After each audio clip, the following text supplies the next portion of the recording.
Good morning students. आज हम आपकी book development of Indian economy भारतीय अर्थव्यवस्था का विकास के चैप्टर 4 पॉवर्टी निर्धनता की स्टडी करेंगे। उसके बारे में अध्ययन करेंगे कि व्हाट इज पॉवर्टी, गवर्नमेंट ने क्या क्या पॉलिसीज बनाई हैं या अभी तक उसके पीछे क्या बैकग्राउंड रहा है कि हमें इसके पीछे बहुत सारी पॉलिसीज को बनाना पड़ रहा है। तो सबसे पहले हम इसकी प्रस्तावना को देखते हैं, इंट्रोडक्शन को देखते हैं कि गवर्नमेंट ने क्या चीजें हैं, हमारी सरकार ने क्या नीतियां बनाई हैं या क्या कारण रहे हैं जिसके लिए सरकार को इस तरफ भी काफी सोचना पड़ा है।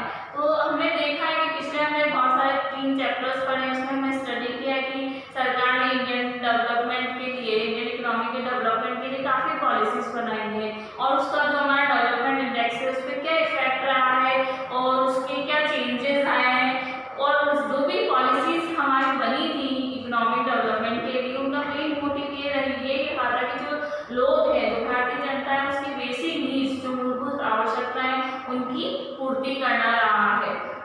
इसके अलावा निर्धनता का उन्मूलन करना रहा है। पॉवर्टी लाइन को, पॉवर्टी जो पुअर पीपल्स है उनको उनकी जो पॉवर्टी लाइन है उससे ऊपर उठाने का मेन मोटिव रहा है। जितने भी प्लानिंग बने, डेवलपमेंट प्लानिंग्स बनी है, जितने भी विकास योजनाएं बनी है, उसमें भी यही मेन मोटिव रहा है, उद्देश्य रहा है कि जो निर्धन लोग हैं उनके बेसिक जो न्यूनतम जीवन स्तर है, जिनका मिनिमम लाइफस्टाइल है, उसे उन्हें वो मिले और उनको जो उनकी मूलभूत आवश्यकताओं की पूर्ति हो सके ताकि वो भी एक अच्छा सा जीवन जी सके। इसके अलावा भी गवर्नमेंट ने काफी सेक्टर में काम किया ताकि निर्धन लोगों की जो समस्याएं हैं उनका निवारण हो सके। जवाहरलाल नेहरू ने भी 1947 में अपनी पॉलिसी में कहा था कि स्वतंत्रता प्राप्ति तो एक मात्र कदम है, एक सुअवसर का आरंभ मात्र है।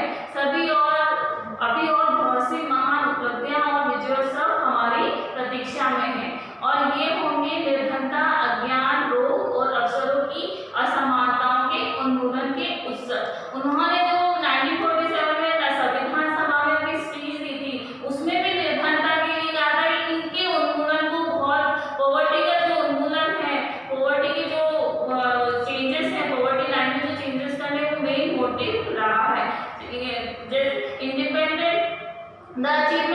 Independent is but a step, an opening of opportunity to the great benefits and achievements that awaits us, the ending of poverty and ignorance and disease and inequality of opportunity। तो जो जवाहरलाल नेहरू है उन्होंने भी ये माना था कि हमारे अगर इकोनॉमिक डेवलपमेंट हमें करना है तो वो पुअर पीपल का डेवलपमेंट ज्यादा करना है, उनकी बेसिक नीड्स को बढ़ाने के लिए हमें अपने कदम उठाने होंगे। अब ये देख लेते हैं कि सरकार ने क्या क्या काम किए हैं। मतलब हम देख लेते हैं विश्व में जितनी भी हमारी जनसंख्या है, इतना डेवलपमेंट 7 दशक 70 इयर्स के बाद भी जो हमारे देश की जो पॉवर्टी पीपल है, निर्धन जो जनसंख्या है, पुअर पीपल्स है, वो विश्व के कुल 5वें हिस्से के बराबर है। मतलब विश्व की जितनी भी पुअर पीपल है, गरीब जनसंख्या है, उसमें भारत में जो जनसंख्या निवास करती है उसका 5वां हिस्सा निवास करती है। मतलब भारत की जितनी भी जनसंख्या उसका लगभग 30 करोड़ लोग जो है भारत में वो निर्धन जीवन व्यतीत कर रहे हैं, उनकी जो बेसिक नीड्स है उनकी पूर्ति नहीं हो पा रही है। और इसके लिए गवर्नमेंट ने, सरकार ने, विभिन्न अर्थशास्त्रों ने समय समय पर अलग अलग व्याख्या की है, अलग अलग उसको डिफाइन किया कि निर्धन लोग कौन है, पॉवर्टी क्या है, निर्धनता क्या है या निर्धनता रेखा क्या है। और उनका मानना था कि अगर किसी व्यक्ति को पेट भर भोजन, चिकित्सा सुविधाएं, स्वच्छ पेयजल सुविधाएं या अन्य भौतिक सुविधाएं नहीं मिल पाती, जो बेसिक हैं, जितनी जरूरत है वो नहीं मिल पाती, तो वो व्यक्ति क्या कहलाता है, निर्धन कहलाता है। और इसके अध्ययन के लिए उनको उसका मापन करना, इसका मूल्यांकन करना भी जरूरी है। तो ये सब चीजों को शामिल करते हुए उन्होंने निर्धनता को डिफाइन किया कि खाली आय से ही या व्यय से ही व्यक्ति निर्धन नहीं होता, बाकी चीजों से भी अगर उसकी आवश्यकताएं पूरी नहीं हो पाती तो वो निर्धन कहलाता है। इसके अलावा ये भी कहा जा सकता है कि इसके जो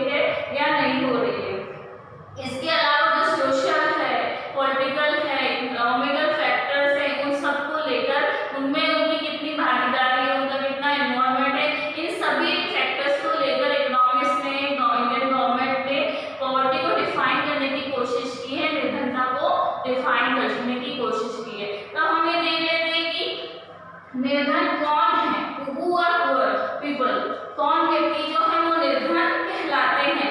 तो निर्धन ये नहीं कि एक ही जगह, हमारे जो पूरे देश है उसमें एक ही जगह व्यक्ति जो रहते हैं सारे निर्धन है, नहीं।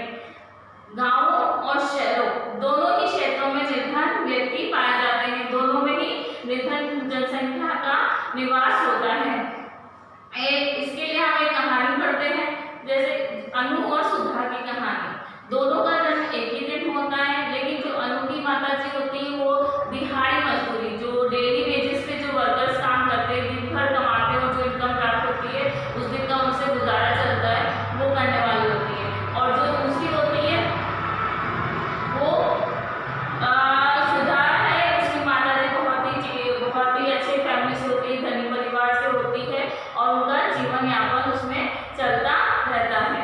इसके अतिरिक्त जो अनु होती है उसका जन्म होता है कि उसकी माँ जब काम कर रही होती है, उसकी माँ के काम करते समय उनकी जो उसका जन्म होने वाला होता है तो माँ ईंटों का वजन उठा रही होती है और फिर एकांत में जाकर उसका जन्म होता है। तो माँ चिंता के कारण कि कहीं उसकी दिन की मजदूरी न कट जाए, उसे वहीं सोता गंदे से कपड़े में लपेट कर रख देती है और वहीं सोता छोड़ के आ जाती है और वो दिन भर भूखी रहती है, जन्म ली हुई बच्ची दिन भर भूखी रहती है।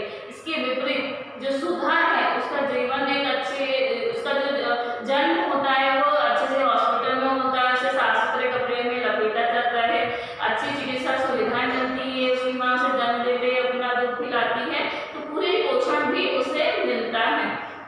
और जब अनु बड़ी होती है तो उसे पढ़ाई का बहुत शौक होता है, डांस करने का बहुत शौक होता है, लेकिन सारी सुविधा उपलब्ध नहीं होने के कारण, इतनी इनकम नहीं होने के कारण 12 वर्ष की आयु में ही वो काम पे लग जाती है। इसके अलावा जो सुधा होती है उसको सारी फैसिलिटीज मिलती है, उसकी जो हॉबीज होती है, उसके जो इंटरेस्ट होता है, उसको म्यूजिक सुनने का इंटरेस्ट होता है तो उसको म्यूजिक क्लासेस ज्वाइन कराई जाती है, अदर एक्टिविटीज ज्वाइन कराई जाती है, तो वो एक सिंगर बन जाती है। और अनु को इसके विपरीत अपने शौक को छोड़ना पड़ता है, मजदूरी की लाइन में लगना पड़ता है। तो हमने देखा कि किस तरह से अनु और सुधा जो दोनों एक ही दिन जन्मी थी लेकिन अलग अलग जीवन स्तर पर जन्मी थी, तो उनकी स्थितियों में किस तरह से परिवर्तन आता है। तो इस कहानी के थ्रू ये कहना चाहते हैं कि जो निर्धन व्यक्ति है उन्हें अपनी इच्छाओं को मानना पड़ता है, ना उन्हें उचित पोषण मिल पाता है, ना उन्हें उचित चिकित्सीय सुविधाएं मिल पाती हैं। तो इन कारण से भी ये व्यक्ति गरीब रह जाते हैं, केवल आय और व्यय के स्तर से ही हम निर्धारित नहीं कर सकते। इसके अलावा गरीब निर्धन वर्ग में बहुत सारे लोगों को हम काउंट कर सकते हैं, जैसे डेली वेजेस तो हमने बात करी ही है। इसके अलावा माला बनाने वाले या जो वेंडर्स है जो गली गली घूम के सामान बेचते हैं, ये सभी लोग निर्धन वर्ग के अंतर्गत आते हैं। और इनके जीवन का मेन जो सत्य होता है, इनके जीवन का सत्य होता है भूख और भूखमरी, कि इन्हें जो पर्याप्त भोजन की व्यवस्था नहीं मिल पाती है। इसके अलावा बुनियादी आवश्यकताएं नहीं मिल पाती, इनके कौशल और विकास नहीं हो पाता है और ये कुपोषण का शिकार हो जाते हैं, क्योंकि इन्हें जितना जरूरी है उतना पोषण नहीं मिल पाता, उन्हें उतना स्वच्छ भोजन भी प्राप्त नहीं हो पाता, तो ये शारीरिक रूप से भी कमजोर हो जाते हैं और अपने जीवन का गुजारा करने के लिए इन्हें कई बार ऋण लेना पड़ता है, पैसे उधार लेने पड़ते हैं, तो जीवन का ब्याज चुकाने में कट जाता है, तो ये अपनी भौतिक सुविधाओं को पूरा नहीं कर पाते हैं। इनका जीवन है जोखिम भरा होता है कि जितना वो काम कर सकते हैं उतना, जितना ज़्यादा रिस्क लेते हैं उनकी लाइफ को इतने ऊँचे बहुत ज़्यादा वजन उठाना पड़ता है या ऐसे क्षेत्र में काम करना पड़ता है जिसमें उनकी चिकित्सीय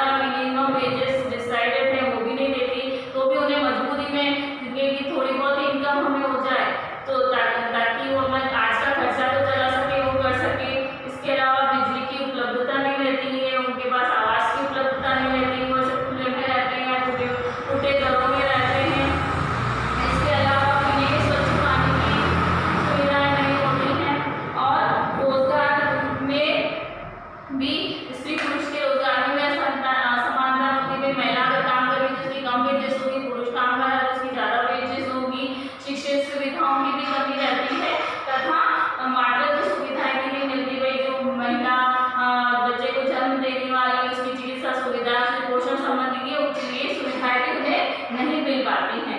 इसके अलावा जो है अर्थशास्त्री ने निर्धनों की पहचान उनके व्यवसाय और संपत्ति के आधार पर भी करने की कोशिश करी है।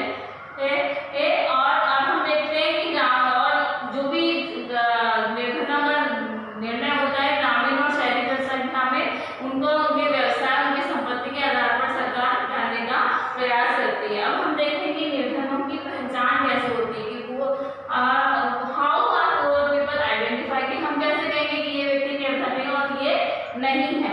इसके लिए निर्धन लोगों के जो जनसंख्या आंकड़े को जानने के लिए समय समय पर इकोनॉमिस्ट ने, सरकार ने व्यावहारिक जो है धारणी समितियां बनाई, कमीशन बनाए, ताकि इन लोगों के आंकड़ों को जान सके तथा इनके लिए विकास के लिए काम कर सके और उनके लिए जो प्रॉपर प्लानिंग है वो की जा सके, उपयुक्त योजनाएं बनाई जा सके। निर्धनता के कारकों को मापने के लिए अनेक स्केल्स का निर्धारण किया गया है और सबसे पहले स्वतंत्रता से पूर्व भारत में दादाभाई नारोजी जो नारोजी थे, उन्होंने पॉवर्टी के ऊपर एक स्केल डिसाइड किया था, उसकी अवधारणा पे विचार किया था, निर्धनता रेखा की अवधारणा को उन्होंने बनाया था और इसके लिए उन्होंने एक जेल में जो कैदी थे जितने भी, उनकी भोजन की जो उपलब्धता थी उसका अध्ययन किया था और जो भोजन उन्हें उपलब्ध हो रहा था उसका बाजार मूल्य का जो मार्केट प्राइस है उसका इवैल्यूएशन करके, उसकी प्राइस का इवैल्यूएशन करके, मूल्यांकन करके जेल निर्वाह लागत का आकलन किया था तथा उसके आधार पर निर्धनता रेखा को निर्धारित किया था। लेकिन अब इसके सामने एक समस्या क्या आ रही थी कि बंदीगृह में केवल वयस्क व्यक्ति होते हैं और जबकि इसमें हमारे समाज में बच्चे भी रहते हैं, कुछ युवा व्यक्ति भी रहते हैं और बूढ़े व्यक्ति भी रहते हैं। तो उसके लिए उन्होंने 3-4 सूत्र का प्रतिपादन किया था तथा उसके आधार पर निर्धनता रेखा का या निर्धन लोगों ने उसका निर्धारण करने का प्रयास किया था। स्वतंत्रता के बाद और बहुत सारे समितियां बनी, कमीशंस बने, जिसमें से सबसे पहले प्लानिंग कमीशन, जिसे कि अब नीति आयोग, नीति कमीशन भी कहते हैं, ने 1962 में निर्धनता रेखा का निर्धारण करने के लिए एक कमेटी का गठन किया था, अध्ययन दल का गठन किया था। उसके बाद आई थी task force on projections of minimum needs and effective demand 1979, प्रभावी उपभोग मांग और न्यूनतम आवश्यकता अनुमान कार्यबल 1979 में आया था, जिसने निर्धनता रेखा को या निर्धनता को डिफाइन करने की कोशिश करी, उसके आंकड़ों का आकलन करने की कोशिश करी। इसके अलावा एक्सपर्ट ग्रुप विशेषज्ञ दल जिसने 1989 और 2005 में निर्धनता के आंकड़ों का आकलन करने की कोशिश करी। इसके अलावा कई अर्थशास्त्रियों ने समय समय पर भी इकोनॉमिस्ट की आकलन करने की कोशिश करी। ये और जो दादाभाई नारोजी थे उन्होंने 3-4 सूत्र की रचना करी थी। अब हमने देखा है कि हमारे जो गवर्नमेंट थी उसने बहुत सारे कमीशन बनाए, पॉलिसीज बनाई, जिन्होंने बार-बार स्टडी करी, अध्ययन करा कि पॉवर्टी क्या है। उसके आधार पर जो इकोनॉमिस्ट है और जो हमारी गवर्नमेंट है उन्होंने पॉवर्टी को, पुअर लोगों को क्लासिफिकेशन किया है कि निर्धनता वर्ग क्या है, उसे 2 भागों में बांटा है। पहला तो निर्धन वर्ग होता है, दूसरा गैर निर्धन, poor and non poor. Poor वर्ग को फिर डिफाइन किया है, उसे 3 वर्ग में डिवाइड किया। एब्सोल्यूट पुअर मतलब पूर्णतः निर्धन, जो कि हमेशा गरीब ही रहते हैं, जिनके पास भौतिक सुविधाएं कुछ भी नहीं है, मिलता है तो खा लेते हैं कभी कभी, ठीक है, जो मिलता है डेली बेसिस पे, ठीक है, और बाकी जो सुविधाएं उसे बेसिक थिंग्स उनकी पूरी तरह से पूर्ण नहीं हो पाती। वेरी पुअर बहुत निर्धन, कभी कभी की जो स्थिति है या बहुत कभी नहीं मिलता है, कभी मिल जाता है या थोड़ी बहुत सुविधाएं मिल जाती है, रहने के लिए जगह हो जाती है, लेकिन ये जरूरी है कि स्वच्छ हो, इस तरह की। और पुअर निर्धन वो वही कि हाँ ये भी कभी कभी जैसे इनसे बेहतर उनकी स्थिति होती है। और गैर निर्धन मिडिल क्लास वर्ग आता है, इसमें मध्यम वर्ग, उसके बाद आता है अपर मिडिल क्लास, उच्च मध्यम वर्ग, उसके बाद आता है रिच धनी वर्ग, पूर्णतः धनी वर्ग। अब इनका जो क्लासिफिकेशन है इसके आधार पर निर्धनता को दोबारा क्लासिफाइड करते हैं। निर्धनता को डिफाइन किया था और यहाँ पे इसका अलग क्लासिफिकेशन दिया है उसके अकॉर्डिंग विभिन्न इकोनॉमिक्स ने किया है उसके अकॉर्डिंग पॉवर्टी जो होती है या पुअर पीपल जो होते हैं वो दो तरह के होते हैं। ऑलवेज पुअर, सदा निर्धन, यूजुअली पुअर, सामान्य निर्धन। सदा निर्धन इन दोनों को मिला के जो बन रहा है वो है क्रोनिक पुअर या चिरकालिक निर्धन। मतलब ये लोग ज्यादा समय तक निर्धन रहते हैं। इनकी जो जिनके पास कभी कभी धन आ जाता है जिससे उनकी बेसिक नीड्स पूरी हो जाती है, जिसमें हम कह सकते हैं अनियमित मजदूर, इरेगुलर जो लेबर्स होती है वो आती है। जैसे किसी कोई वेंडर जो किसी दिन तो उनका सामान बिक गया तो पैसे आ गए, किसी दिन नहीं बिका तो उनके पास पैसे नहीं होते, या जो मजदूर है किसी दिन काम मिल गया तो उस दिन पैसे हैं और किसी दिन काम नहीं मिला तो उनके पास पैसे नहीं है। जब हमारे पॉवर्टी का दूसरा क्लासिफिकेशन है वो है चरिंग पुअर। चरिंग पुअर होते हैं जो कि निरंतर पुअर, जो हमेशा पुअर रहते हैं और गैर निर्धन वर्ग के बीच के लोग होते हैं। उसके अलावा आते हैं ओकेशनली पुअर जो कि कभी कभी निर्धन होते हैं। कोई किसी टाइम कोई समस्या आ गई तो उस समय उनके पास पैसे नहीं है या धन नहीं है तो ये अलग अलग निर्धन होते हैं। ट्रांजिएंट डेट है। उसके बाद फोर्थ प्रकार की क्लासिफिकेशन है ट्रांजिएंट पुअर, अल्पकालिक पुअर। कभी कभी क्या होता है कि व्यक्ति धनी तो होता है लेकिन उसके बाद में उसको साथ नहीं देता तो ऐसे समय में वो गरीब हो जाते हैं, उनके पास धन की उपलब्धता नहीं रहती है। और सबसे अंत में है नॉन पुअर, गैर निर्धन, जो कि कभी भी गरीब नहीं होते हैं। इसका मतलब है कि इनके पास धन की कमी नहीं होती है। तो ये जो विभिन्न अर्थशास्त्री हैं, इकोनॉमिस्ट हैं, जो गवर्नमेंट ने मिलकर ये क्लासिफिकेशन किया पॉवर्टी का कि इस तरह के लोग हैं जो निर्धन वर्ग में कहे जाते हैं। इनमें ये डिफरेंशिएशन किया जा सकता है या हम उसको ऐसे अलग कर सकते हैं। अब हम बार बार बात कर रहे हैं कि निर्धनता रेखा। निर्धनता रेखा क्या होती है, पॉवर्टी लाइन क्या होती है। तो इसके लिए सरकार ने कई मेथड समय समय पे कई मेथड्स यूज किए, कई चीज़ें बताई हैं, कई विधियों का अध्ययन किया है, कहीं नीतियाँ बनाई और विभिन्न अर्थशास्त्र और सरकार ने मिलकर कई जिस कंक्लूजन पे निकले उसमें सबसे पहले ये था कि जो न्यूनतम कैलोरी उपभोग है, जो न्यूनतम कैलोरी उपभोग का मौद्रिक मापन है, मतलब जितना भी व्यक्ति उपभोग करता है उतना उसका मौद्रिक क्या मान होता है, वो कैलोरी वो उसका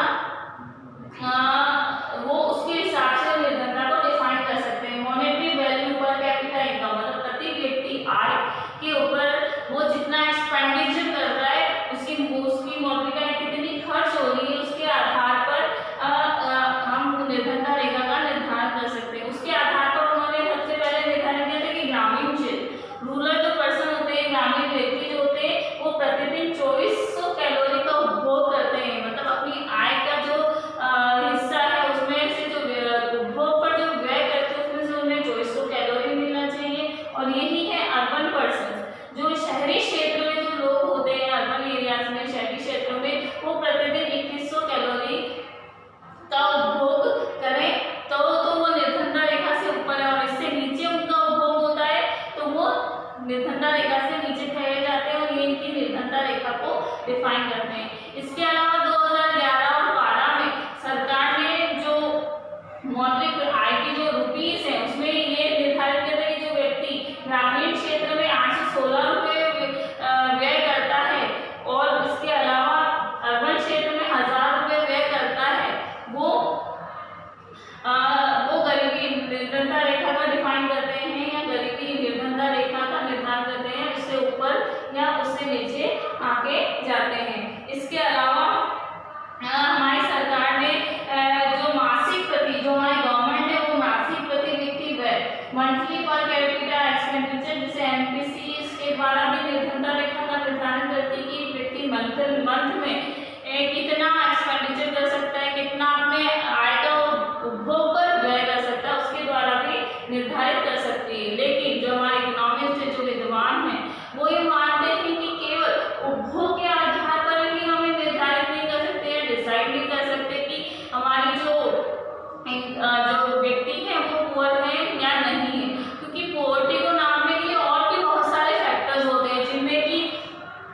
बुनियादी शिक्षा है, स्वास्थ्य सुविधाएं, जो बेसिक नीड्स है, इंफ्रास्ट्रक्चर फैसिलिटीज है, जो पेयजल सुविधाएं हैं, ड्रिंकिंग फैसिलिटीज है, हेल्थ फैसिलिटीज है, वो सब भी पॉवर्टी को डिसाइड करते हैं। तो वो सब भी फैक्टर्स इनमें आने चाहिए ताकि हम निर्धनता का सही आकलन कर सके और उनका और हमारे जो भी आंकड़े, जो भी निर्धनता के लिए जो भी डिफाइन किया गया है कि पुअर ये है, उन सब में इनको शामिल किया जाना चाहिए।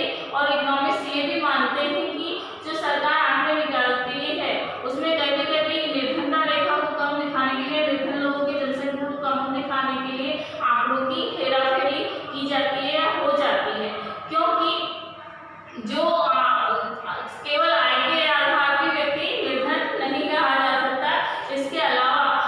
इसके अलावा जो निर्धनता के अंदर डिफाइन और निर्धनता जो जन्म लेती है, निर्धनता के जो फैक्टर्स जन्म लेते हैं वो किस कारण से बने रहते हैं, इस पर भी हमें डिसाइड करना होगा कि निर्धन व्यक्ति कौन है।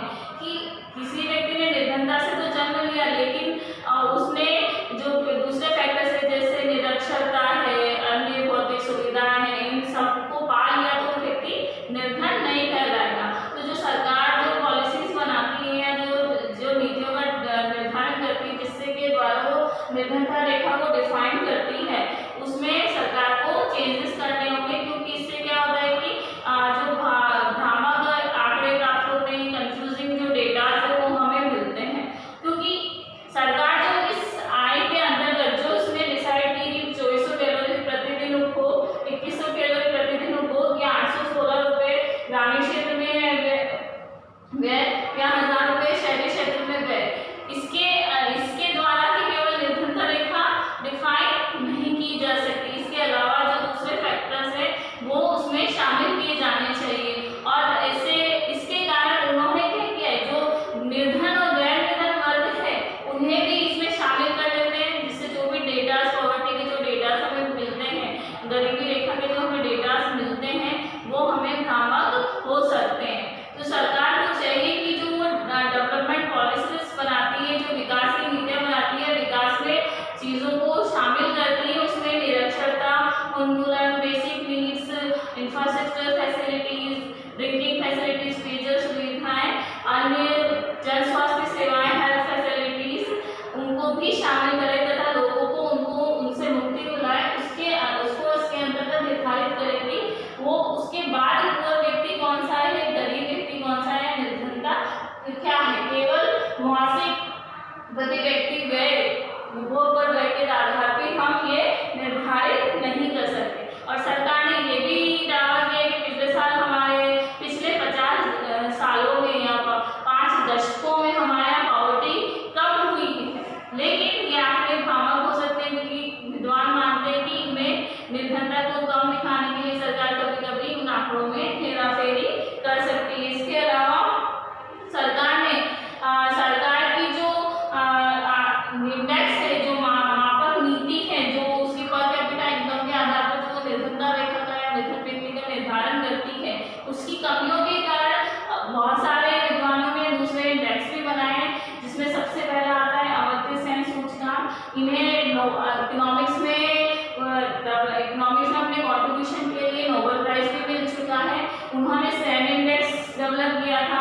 इसके अलावा जो दूसरा इंडेक्स है पॉवर्टी गैप इंडेक्स, जिसे निर्धनता अंतराल सूचकांक कहते हैं या वर्गिक निर्धनता अंतराल कहते हैं, स्क्वायर्ड पॉवर्टी गैप कहते हैं। इन सब इंडेक्स के द्वारा भी निर्धनता को मापने का प्रयास किया है। अभी तक जो भी हमने पॉवर्टी का क्लासिफिकेशन पढ़ा, पॉवर्टी लाइन पढ़ी, उसे हम एक चार्ट के द्वारा समझते हैं।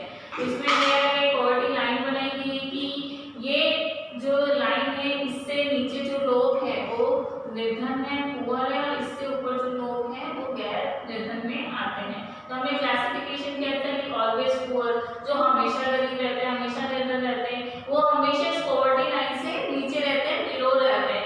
थोड़ा बहुत उनमें अप एंड डाउन चलता रहता है, लेकिन वो पॉवर्टी लाइन से हमेशा नीचे ही रहेंगे। यूजुअली पुअर, जो कभी कभी पुअर होते हैं, उनका अप एंड डाउन होता रहता है।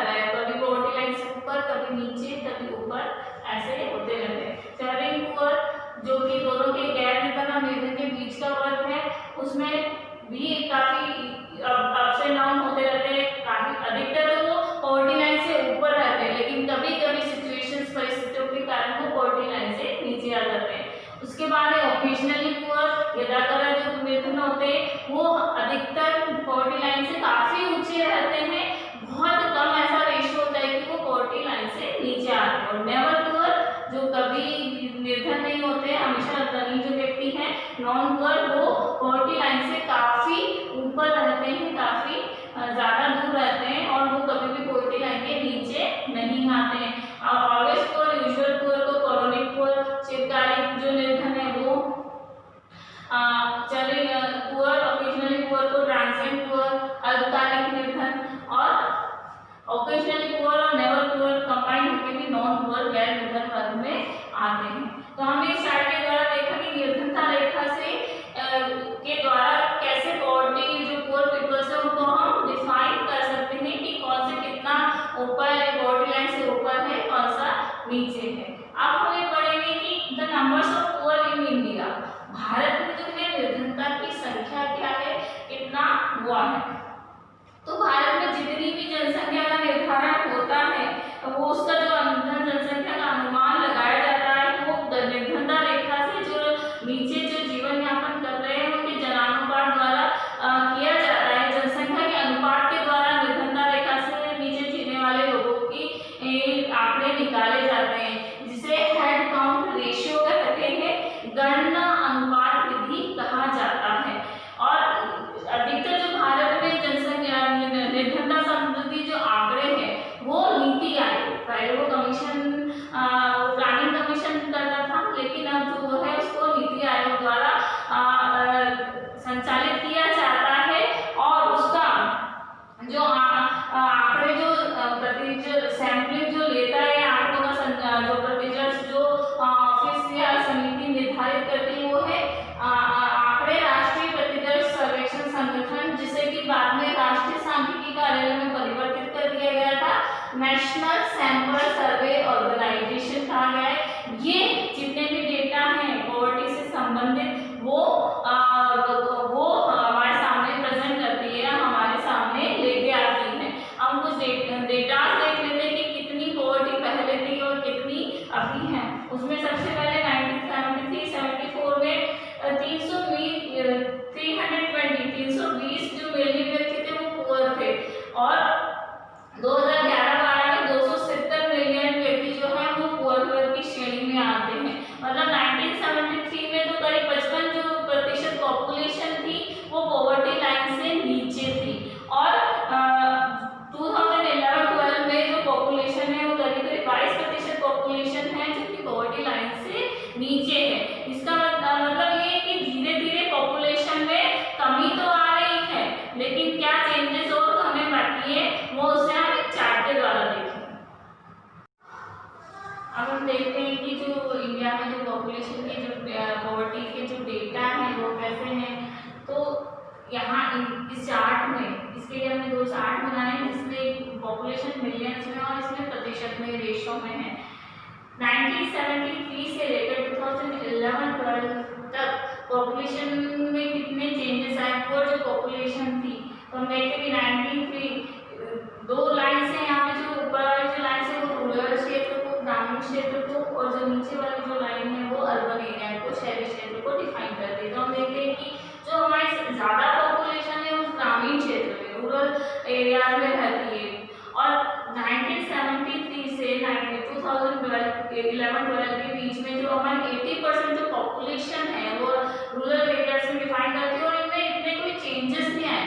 जो हमारी जो ग्रामीण जनसंख्या है जो उनकी सिचुएशन 73-74 से लेकर 2011-12 के बीच में पुअर पॉपुलेशन में ज़्यादा डिफरेंस नहीं आया। मतलब हमारी जो ग्रामीण जनसंख्या जो 80% जो ग्रामीण पॉपुलेशन है, रूरल पॉपुलेशन है, वो अभी भी निर्धनता रेखा से या निर्धनता रेखा पर जीवन यापन कर रही है। मतलब उनका जो संख्या है वो काफ़ी है।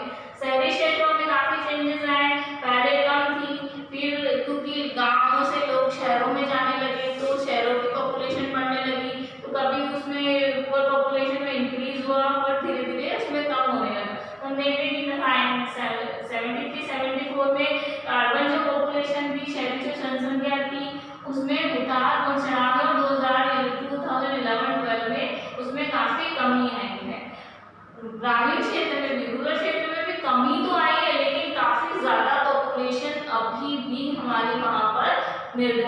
और इसी चार्ट को हम रेशियो में देखते हैं, प्रतिशत के रूप में देखते हैं कि कहाँ तो 73-74 में हमारी पॉपुलेशन 55 से भी अबाव जा रही थी। हमें जैसे पढ़ा था कि 55% से भी ज़्यादा जनसंख्या जो थी पुअर थी।